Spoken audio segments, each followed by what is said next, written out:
નમસ્કાર મિત્રો, આજે હું આવી ગયો છું ધોલેરા શહેર. અને મારી પાછળ જે છે આપ જોઈ રહ્યા છો એ ધોલેરા માટે જે આપણે રિવરની વાત કરી રહ્યા છે કે જે 7 કે 6 રિવર બનવાની છે, ત્યાંથી આખું વોટર રિસાયકલ થઈને આખા સિટીને મળશે એ છે. સામે આ રોડ છે, આ એક્ટિવેશન એરિયામાં છું બેસિકલી.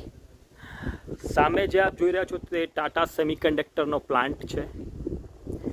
આ બધી વોટર ટેન્ક્સ છે જ્યાંથી આખા સિટીને વોટર સપ્લાય થશે. અને ત્યાં આની પાછળ સામે છે તે રિન્યુ એનર્જી છે. ધોલેરા છે ભારતનું first ever greenfield smart city છે. તો તમે કંઈક ધોલેરામાં પ્રોપર્ટી જોઈ રહ્યા હો તો તમને ખબર જ છે, તમે મને કોલ કરી શકો છો. હું છું તમારો રિયલ્ટર ફ્રેન્ડ દેવલ થાનકી. બાય. તમે મને કોલ કરી શકો છો ઓન 9624972777. નમસ્કાર.